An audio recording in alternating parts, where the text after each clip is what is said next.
ஓம் சாய்ராம்.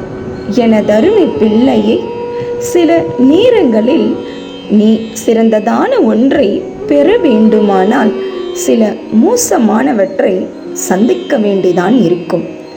இறந்த காலத்தை எண்ணி வருந்தவும் வேண்டாம், எதிர்காலத்தை எண்ணி பயம் கொள்ளவும் வேண்டாம். நிகழ்காலத்தில் உன் மனதை செலுத்தி சந்தோஷமாக வாழ். மனம் உடல் இரண்டும் நலமாகும்.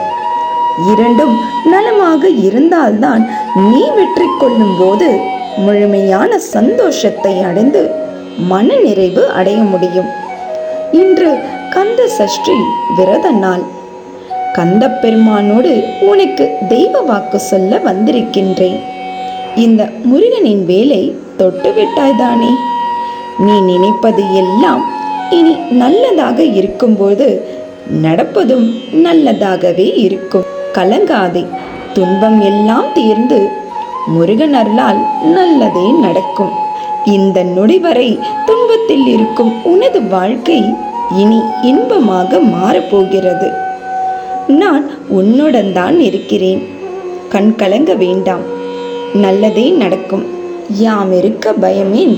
தனிமை என்பது உன்னை பற்றி சிந்திப்பதற்கு காலம் உனக்காக கொடுத்த ஒரு வாய்ப்பு. அதை நீ நடந்து முடிந்த செயலை நினைத்து வீணாக்க வேண்டாம். நல்லதே நடக்கும். இறைவன் சிலவற்றை காலம் கடந்து உனக்கு கொடுத்தாலும் காலத்தால் அழிக்க முடியாததாக கொடுப்பார். சோர்ந்து போக வேண்டாம். வேலுண்டு வினையில்லை, மயிலுண்டு பயம் இல்லை, வேலும் மயிலும் துணை. இதை கேட்ட நொடி இன்னும் சில மணி நேரத்தில் நீ கேட்டது கிடைக்கும். கேட்டது கிடைக்க, கிடைத்தது நிலைக்க கந்த சஷ்டி நாளான இன்று ஓம் சரவண பவ என்று சொல்லி புண்ணியத்தை தேடிக்கொள். இன்றும் என்றும் என்றென்றும் உன் சாயப்பா உன்னருகில். வாழ்க வையகம், வாழ்க வளமுடன். ஜெய் சாய்ராம்.